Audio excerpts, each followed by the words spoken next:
गति का बंध जब इन दोनों का बंध हो जाता है तो वहां से जाने से कोई बचा नहीं सकता।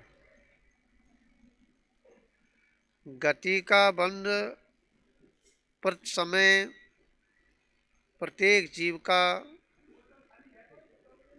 हो रहा है, पर उसमें आयु का बंध समाहित हो जाए तो फिर उस वहाँ से निकलना बड़ी कठिनाई का कार्य है। राजा सैनिक ने उस सातवें नरक का आयु का बंध किया था। भगवान की तपस्या करने से, सम्यक्त को प्राप्त करने से आयु तो हम कम ज़्यादा कर सकते हैं, परंतु गति को हम छेदन नहीं कर सकते। ये बड़ी चिंतनीय बात है। हम प्रति समय ऐसा कोई समय नहीं जिस समय हम गति का बंद ना कर रहे हो। 24 घंटे हमारे उपयोग में गतियां आ रही हैं। जहाँ हमको अच्छा लगता है वह गति हमसे संबंध रखती है। जिस चीज़ से राग है, जिससे द्वेष है, जिससे ममत्व भाव है, वही गति है। हमने जब अपने उस उपयोग में जिस पर्याय को, जिस गति को हमने ढाला तो समझो वह पर्याय हमारे जीवन में है, परंतु उसका बंधन नहीं हो रहा। इसका कारण यह है कि वहाँ आयु रूपी रस्सी, सांकल, कड़िया नहीं है। सुंदर मामा जी,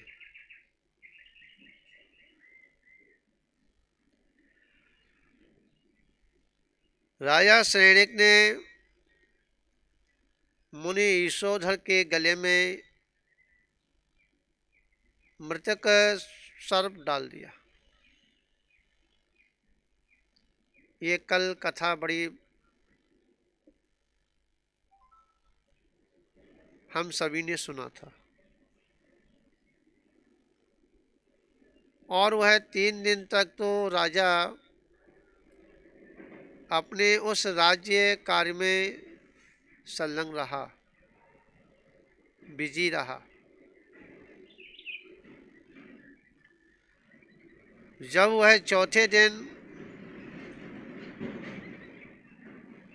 महलों में राजा चेलना के पास पहुंचा तो उसने व्यंग्य भरे शब्दों के साथ हंसता हुआ और उसने कहा कि एक जैन साधु मिला था, उसके गले में मैंने सर्प डाल दिया, वो भाग गया होगा। क्या चेलना रानी ने कहा कि अगर मेरा साधु है तो वह उसी जगह पर बैठा हुआ उस उपसर्ग को जय कर रहा होगा, सैन कर रहा होगा, विजय कर रहा होगा। जो दिगंबर संत हुआ करते हैं वह उपसर्ग को जय करते हैं, विजय करते हैं, शयन करते हैं। शयन करने से उन्हें स्वर्ग इत्यादि की प्राप्ति होती है, और जय करने से उन्हें मोक्ष की प्राप्ति होती है।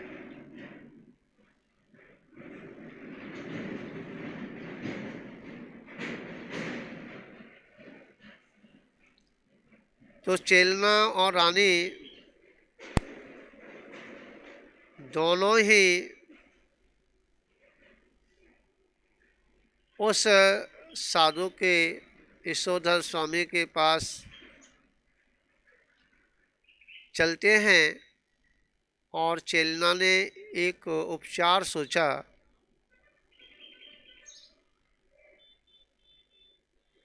आटा और घी और मीठा मिलाकर के एक पात्र में लेकर के साथ गई, क्योंकि अगर सर्प को हटाते तो माँ जीव हिंसा होती, क्योंकि चींटियों ने पूरे शरीर पर वह रगना प्रारंभ कर दिया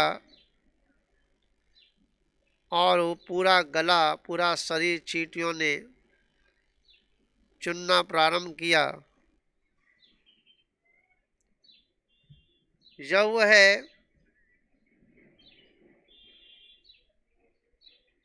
राजा श्रेणिक और चेलना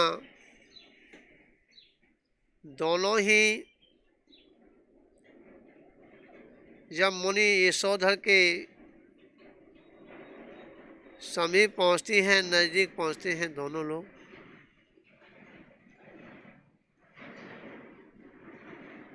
तो उस प्राकृतिक के बीच में, प्रकृति के बीच में और वह प्राकृतिक चिंतन करते हुए महामुनि यशोधर आत्मा में लीन और चारों ओर जीव जंतुओं के आंखों से आंसू बहते हुए जिस वृक्ष के नीचे बैठे थे वह वृक्ष भी उस उपसर्ग को देकर के आंसू बहा रहा था।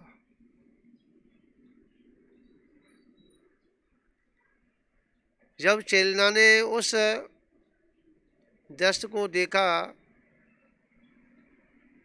मात्र प्राण नहीं निकले, सब कुछ हो गया। बड़ी वेदना। चेलना ने उस चींटियों को नीचे उतारने के लिए और जो पदार्थ बना के लाई थी उस पदार्थ को डाल करके आटा, घी और शक्कर, उसके माध्यम से चींटियां सब नीचे आईं। फिर वह सर्प को वहाँ से हटाया गया। जब उस सर्प को हटाने के बाद जब मुनिराज ने उस उपसर्ग को समाप्त समझ करके असाता कर्म दूर हुआ है और जो है सर्प को हटाया, उन्होंने धीमे से अपनी आँखों का खोलना प्रारंभ किया, अपने आसन को ढीला किया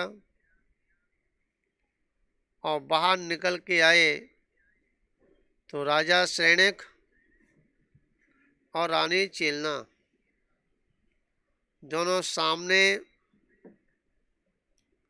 भक्ति भाव से खड़े थे।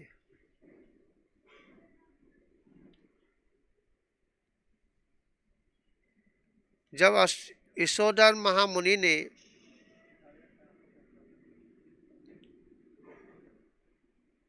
जब आँख खोल करके देखा तो उनके दोनों हाथ एक समान दोनों हाथों से उन दोनों को आशीर्वाद दिया, धर्म वृद्धि का कल्याण हो। क्या आया समझे? इस दृश्य को देख करके, क्योंकि राजा को यह था कि जब अपने ध्यान से उठेगा ये साधु, पता नहीं कितनी अपनी आंखों को लाल करेगा, कितना यह मेरे को उल्टा सीधा कहेगा, परंतु इसने जैसे चेलना के उस सर्प को दूर करने से, उपसव दूर करने में जितना उसने हाथ उठा करके आशीर्वाद दिया, वैसा ही उसी समझा व्यवस्था से मैंने उपसर्ग किया, मेरे ऊपर भी उन्होंने उसी एक ही आशीर्वाद के साथ में संबोधन किया। धन्य है मुनिराज जिनके चरणों में अगर कोई पूजा करे, अर्घ उतारे, आरती करे, नृत्य करे तो प्रसन्न नहीं होते। अगर उनके ऊपर कोई उपसर्ग होता करे, शर्फ डाले या उनको सिगड़ी जलाए या तलवार से उनके धड़ को अलग करे या उनको कोलू में पेले, इत्यादि के कितने भी उपसर्ग उनके जीवन में आए, उनसे वह द्वेष नहीं करते। समझ में आया? इसी का नाम वीतरागता है, क्योंकि जहाँ राग बीत जाता है वहीं वीतरागता प्रारंभ होती है, भेद विज्ञान प्रारंभ होता है, और वहीं पर उस आत्मा के और शरीर के बीच में से एक ज्योति प्रज्वलित होती है और उसी ज्योति के माध्यम से सिद्धत्व गुण को प्राप्त कर लेते हैं। आचार्य भगवंत ने यह संबोधन करते हुए, जब वह राजा श्रेणिक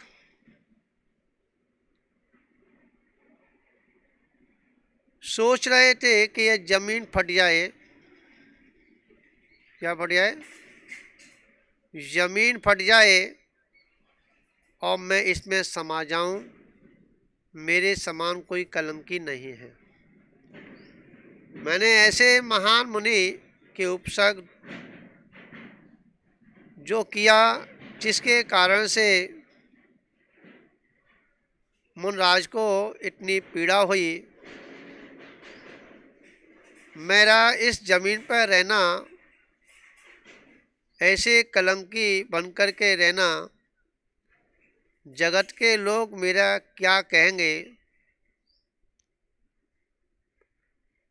प्रकृति के उस सूर्य को मैंने अस्त करने का प्रयत्न किया,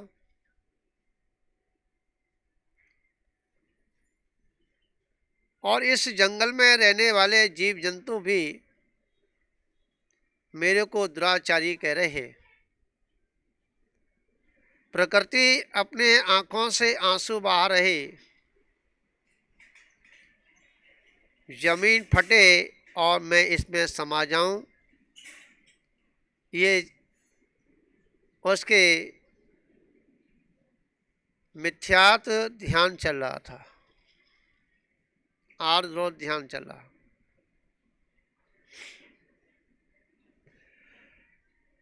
इतना ही ईशोधर मुनिराज मन पर्याय ज्ञानी थे, निमित्त ज्ञानी थे, समझ में आया? अवधि ज्ञानी थे, उन्होंने उनकी मन की बात जान ली। क्या है इसमें? उनकी बात को जान लिया और कहा, हे राजन, तो क्या सोच रहा है?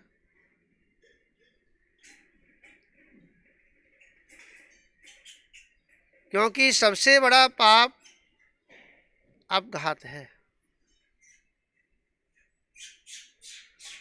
जो मरने का विचार करता है, आत्महत्या का विचार करता है, फांसी पर लटकने का विचार करता है, या कोई जहरीली पदार्थ खाकर के मरने का विचार करता है, उससे बड़ा पाप संसार में कोई दूसरा नहीं है। समझ में आया? इतना बड़ा पाप तो साधु के गले में सर्प डालने का इतना बड़ा पाप नहीं था, जो कि उन्होंने अपने उस अपघात करने का जो भाव बनाया। तो राजा सैनिक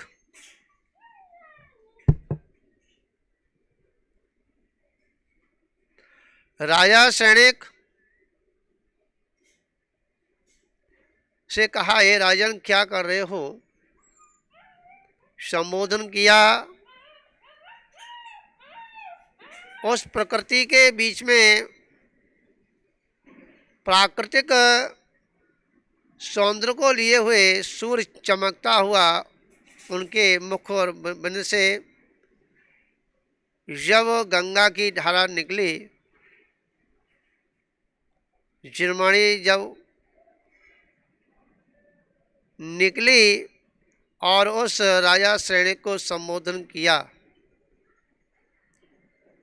राजा ने कहा कि मुनिराज को कैसे पता चला कि मैं ये चीज सोच रहा हूं? और उस राजा ने क्षमा याचना की और अपने किए हुए पापों के प्रक्षालन के लिए मुनि ईशोधर के चरणों में विनती की कि हे मुनिराज, अब मैं इसका प्रक्षालन कैसे करूं? समझ में आया?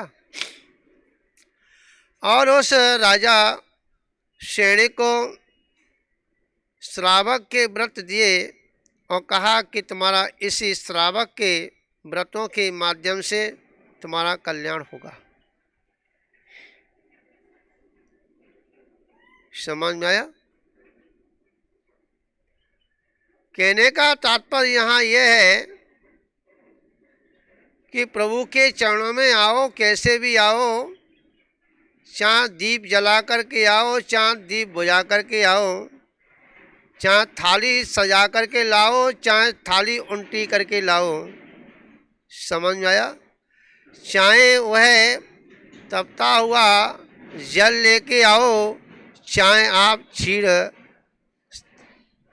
समझा, उस चंदन से घड़ा भर के लेके आओ। जैसे आपका मन हो, चाहे आप भगवान के चरणों में पुष्प क्षेपण करने के लिए पंखुड़ी लेके आओ, चाहे भगवान के चरणों में श्रीफल लेके आओ, चाहे भगवान के चरणों में अष्टद्रव्य सजा करके लेके आओ। समझ में आया? चाहे गाली देते हुए आओ, चाहे उनके गुणों का बखान करते हुए आओ, चाहे अवगुणों का, समझा,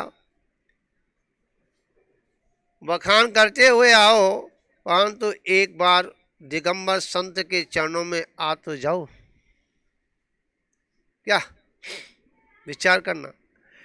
ये ऐसा पाषाण है कि जंग लगा हुआ भी लोहा और सोना बना दिया जाता है। बंधुओं, यही राजा सैनिक के जीवन में यह घटना घटित हुई। दोनों एक आशीर्वाद प्राप्त धन्य हैं बीतरागी संतों की अद्भुत क्षमा, क्योंकि क्षमा ही आभूषण हुआ करता है। ध्यान रखना, क्षमा जिसके जीवन में नहीं, वह कभी भी उस मोक्ष, उस आत्मा के आभूषणों को प्राप्त नहीं कर सकता। अगर आत्मा के आभूषणों को, उस गहनों को अगर पहनना है, 10 धर्मों की माला अगर गले में धारण करनी है, तो हमको वीतरागी संतों से जुड़ना ही पड़ेगा। विचार करना। यहाँ इस कथा के माध्यम से हमें यह जानना चाहिए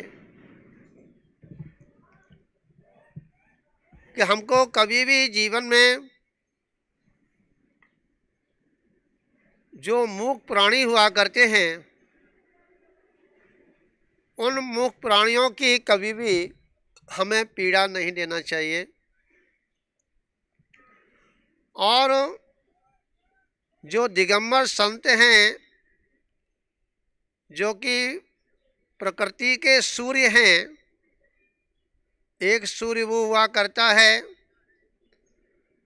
जो कि कमल खिलाता है, और एक सूर्य यह हुआ करता है कि सभी के दिलों में छिपी हुई वह कलियां मुरझाई हुई वह स्वतः ही खिल जाती हैं। सुशीला जी, कितने भी हम देखिए, आप लोगों ने कथा सुनी होगी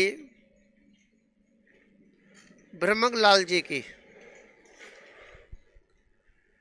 और उन ब्रह्मकलाल जी की कथा में यही आया कि जिस समय राजा अपने बेटे के वियोग से परेशान था, राकेश जी, अपने बेटे के वियोग से वह आज रोज ध्यान में समय व्यतीत कर रहा था, तो ब्रह्मलाल से कहा कि हे, ठीक है, आपके द्वारा जो भी घटना घटित हुई कोई बात नहीं, परंतु अब मेरे को संबोधन करने के लिए क्या दिगंबर का भेष धारण करके आप मेरी सभा में आए और मुझे संबोधन करें। क्या ब्रह्मकलाल जी ने कहा कि ठीक है, 6 महीने के लिए मुझे मोहलत दी जाए, और 6 महीने का मैं अभ्यास करने के बाद और मैं आपके दरबार में आकर के आपको संबोधन अवश्य करूंगा। क्या है सुंदरलाल जी?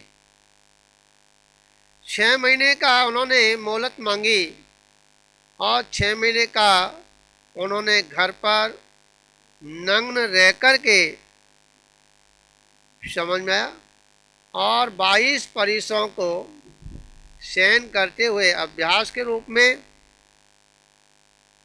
और वह जब 6 महीने पूर्ण हो गए और केशनोच किए हुए, और ब्रह्मकलाल हाथ में पीछी और कमंडल लेकर के और राज दरबार में पहुंचते हैं। वह राजा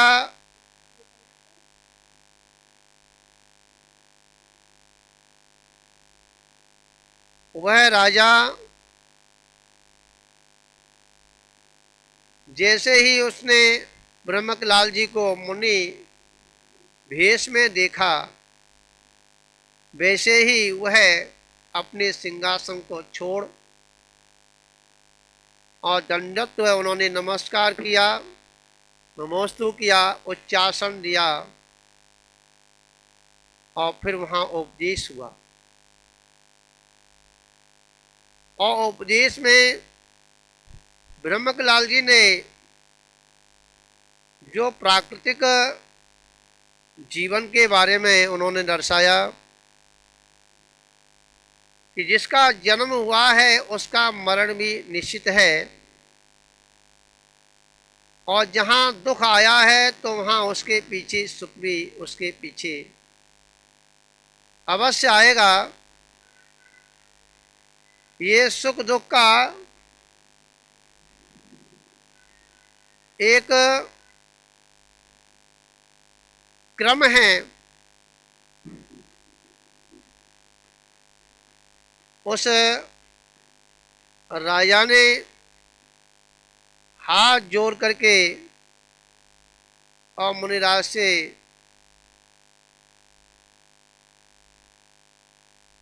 उन बताए हुए उपदेशों से उनको बहुत शांति आत्मा के अंदर, बहुत शांति उनके जीवन में आई। और उपदेश देने के बाद, तत्वों का उपदेश देने के बाद, वस्तु स्थिति का उपदेश देने के बाद, संसार की स्थिति को बताते हुए और वहाँ से दरबार से वह निकल पड़े। और वह राजा ने बहुत सारा धन उनको भेंट देने के लिए रख रखा था, परंतु मुनिराज ने, जो ब्रह्मकलाल जी भेष बना के आए थे, उन्होंने कहा, हे राजन, अब मुझे इस दौलत की इस आवश्यकता नहीं है, क्योंकि जिस रत्नों के लिए 6 महीने मैंने अभ्यास किया था वह रत्न मेरे को प्राप्त हो चुके हैं। अब उन रत्नों के सामने आपके रत्न, आपकी ये दौलत फीकी लगती है। सुशीला जी, जिन आत्माओं को अंतरंग का दर्शन, अंतरंग की निधि, अंतरंग का रत्नों का भेंटा हो जाए, फिर पड़ोसी के रत्न अच्छे नहीं लगते। समझ में आया? और वह ब्रह्मकलाल जी घर की ओर तो नहीं गए, जंगल की ओर उन्होंने रवाना कर दिया, मतलब बिहार कर दिया। राजा, प्रजा, परिवार के लोग उनके पीछे पीछे, और कहते हुए कि हमने तो ये हंसी हंसी में मात्र एक भेष बनवाया था, ना कि हकीकत में आप दिगंबरत्व स्वीकार करके वन की ओर जा रहे हैं।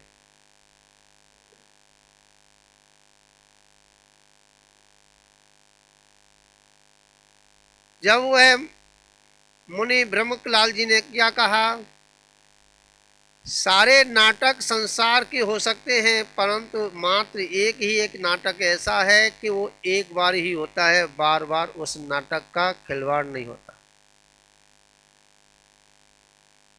सुंदरलाल जी, संसार में बहुत से नाटक हुआ करते हैं, और संसार के सारे नाटकों को, सारी पर्यायों को समाप्त करने के लिए, समझा, सारी गतियों को समाप्त करने के लिए, सारे पापों को समाप्त करने के, पुण्यों की विसर्जन करने के लिए मात्र एक दिगंबर संत का भेष हुआ करता है। इसके अलावा कोई दूसरा कोई भेष नहीं हुआ करता। और उस भेष को मैं धारण किया है, समझा, ये किराए का नहीं, समझा, ये मेहनत का, 6 महीने की मेहनत से मैंने इस रत्न को प्राप्त किया है। इस रत्न को मैं अब हाथ से नहीं जाने दूंगा। विचार करना थोड़ा सा, समझ में आया? तो हंसी हंसी में,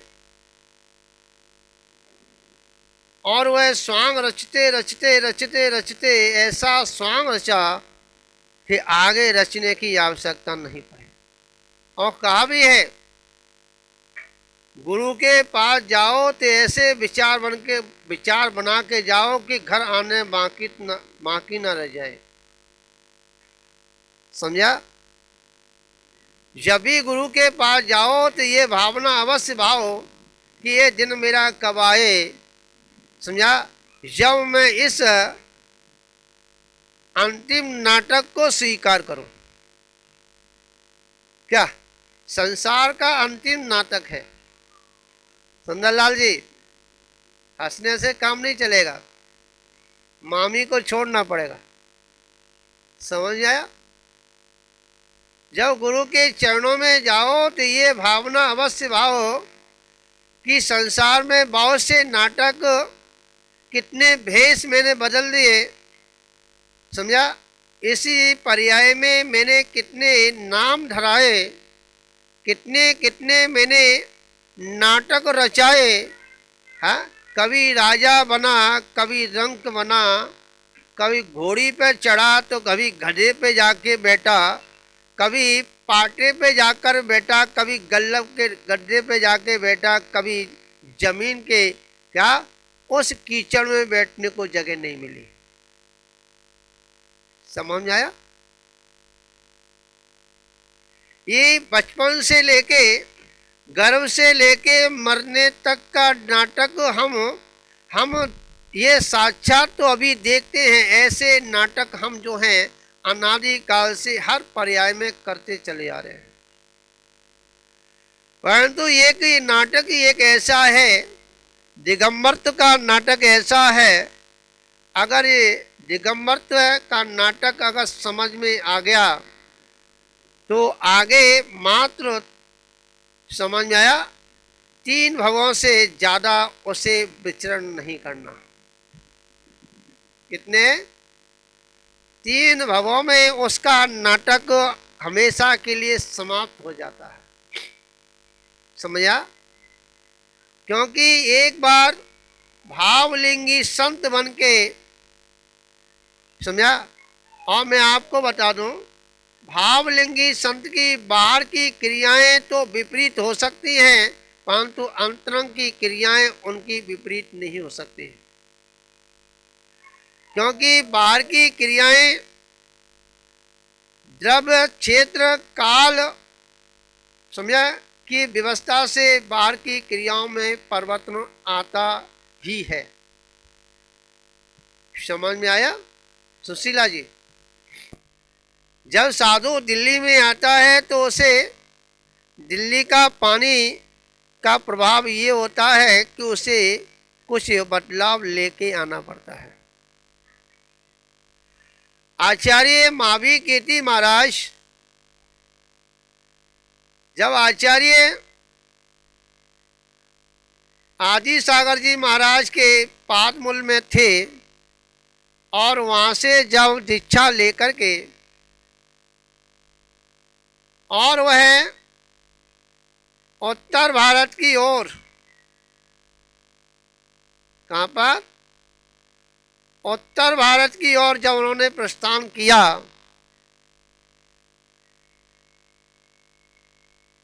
आचार्य आदि सागर जी महाराज बड़े तपस्वी थे। और देखा जाए ये परंपरा एक ऐसी रही, इस परंपरा में तपस्या का एक अनूठा इतिहास रहा। तपस्या तो सभी जो दिगंबरी हुआ करते हैं सभी तपस्या करते हैं, परंतु इस परंपरा में वह जो तपस्या है वह चरम सीमा को छूने वाली हुआ करती है। और तपस्या के माध्यम से ही कर्मों का क्षय किया जाता है। परंतु आज के समय में और इस युग के परिवर्तन में और आजकल जो है इस मीडिया का प्रभाव, और इस प्रकृति का भी बदलाव।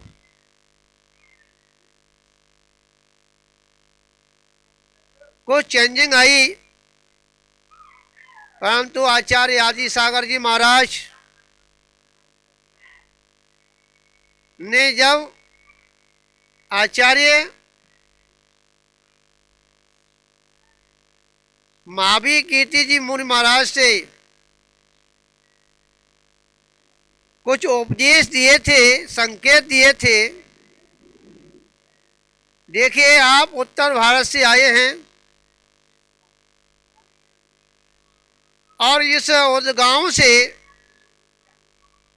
आपको उत्तर भारत की ओर जाना है, दक्षिण से कर्नाटक भी जाना है, भारत को भ्रमण करना है। और आपको अपने स्वभाव को पानी, जैसे पानी हुआ करता है, जल हुआ करता है, और उस जल के माध्यम से वह जल जिस वृक्ष में जाकर के मिलता है तो वह जल उसी रूप हो जाता है। नीम में जाके अगर मिलता है तो कड़वा हो जाता है, कसीला हो जाता है। आम में लग जाए तो खट्टा और मीठा हो जाता है। समझ में आया? और वही जल समुद्र में जाके मिल जाए तो वह समुद्र का जल खारा हो जाता है। समझ में आया? आप यहाँ से बिहार कर रहे हैं तो आपको सभी की व्यवस्थाओं को देखते हुए अपनी व्यवस्थाओं को जोड़ना होगा, जब ही आप प्रभावना कर सकते हैं। और आपने अगर हट किया तो आपकी प्रभावना नहीं होगी और आपका धर्म ध्यान में नहीं होगा। इसलिए वस्तु स्थिति को देखते हुए अपने उस साधना को आगे बढ़ाना। समझ में आया? और उस तपस्या के अनूठे तपस्वी रहे आचार्य सन्मति सागर जी महाराज, जो कि पूरे भारत के गौरव रहे। और उन जैसी तपस्या आगे कालांतर में मैं तो जानता हूँ इस दूषित काल में अब किसी के हिस्से में मिलने वाली नहीं। समझ में आया? खड्गासन साधना करना 24-24 घंटे, पद्मासन लगा करके बैठ जाना, उटासन लगा के बैठ जाना, अन्य आसनों का प्रयोग करके अपनी आत्मा का शोधन करते हुए उस आत्मा को ऐसा पवित्र बनाना कि समाधि के समय पर उन्हें किसी की आवश्यकता नहीं पड़ी। क्या आया समझ? एक दिन पहले ही उन्होंने प्रवचन में कह दिया, जब समाधि का जब उपदेश चल रहा था, उन्होंने कहा कल मेरा भी दिन यही आएगा। क्या? आज मैंने इस साधु की समाधि कराई है, कल मेरा भी दिन यही आएगा। और वह दिन आ गया। ऐसे महान तपस्वी। और जब एक बात उनके जब वाचना चल रही थी और वाचना के समय पर साधुओं ने एक प्रश्न किया था कि हे गुरुदेव,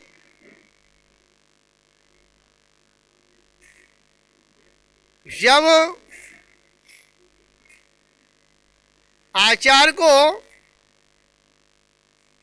आचार्य समाधि के निकट हो और पात्र अगर शिष्य ना हो तो वह अपना पद किसको दिया जाए? तो आचार्य भगवंत सन्मति सागर जी महाराज ने अपने उपदेश के साथ में संबोधन किया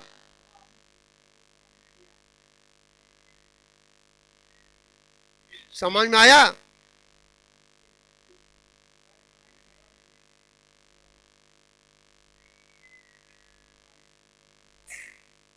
तो कहने का तात्पर्य यहाँ ये है, थोड़ा समझने की कोशिश करें। 5 मिनट।